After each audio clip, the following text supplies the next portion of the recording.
Hello,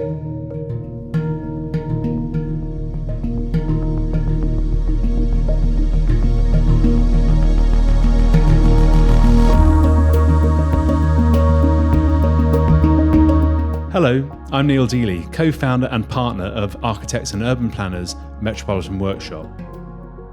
Welcome to Reshaped, a podcast series to mark our 15th year and to record perspectives on how the built environment is changing and needs to change in this historic moment.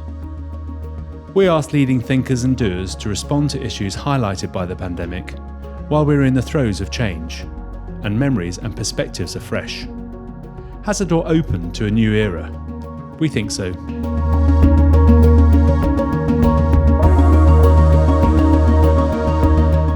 Can leopards change their spots? Our speaker in this podcast thinks so. He's a property developer and was one of the team behind the King's Cross development.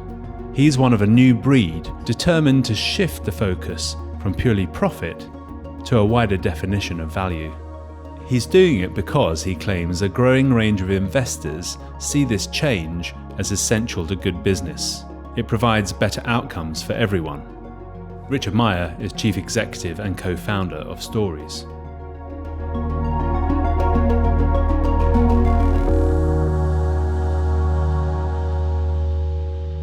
Hello, I'm Richard Meier. I'm co-founder and Chief Executive of Stories.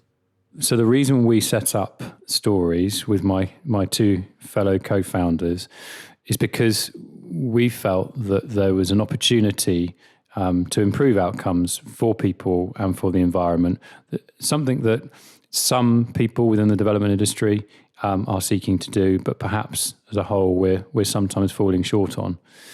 And the model around which we've developed the business is around outcomes, and the lens that we're applying is, how do we improve outcomes for people on any particular location or site, and how do we use development as a tool to facilitate those outcomes? And I suppose fundamentally that's just a slightly different perspective to at least some development organisations, which may perhaps focus on the deal and what's the financial opportunity here, and how then maybe we might apply a wrapper of outcomes around that in order to work through the planning process and so on as well.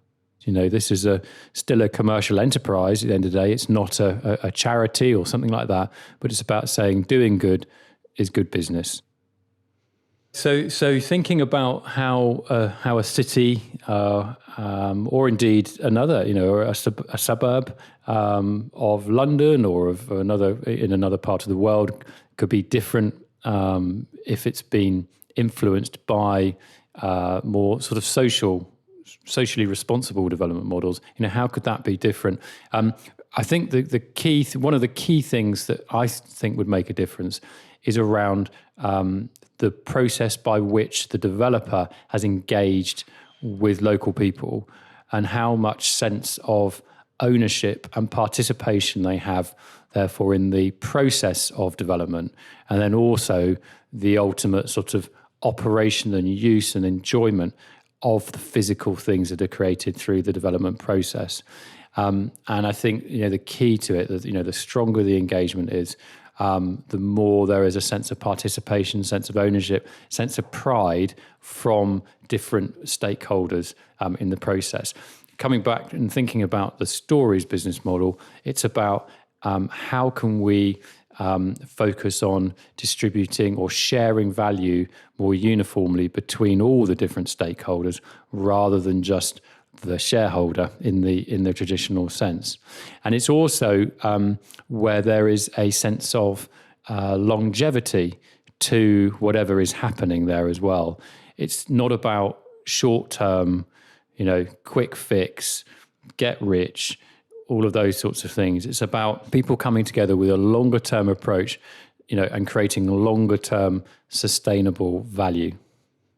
And I think increasingly you are seeing that there are people coming into the industry, and hopefully, particularly as the industry becomes just that little bit more diverse than it currently is as well, you're getting people coming in with different values. And ultimately, if their values are around, creating long-term value of thinking about outcomes for people and for the environment, then that, does just drive a different feel.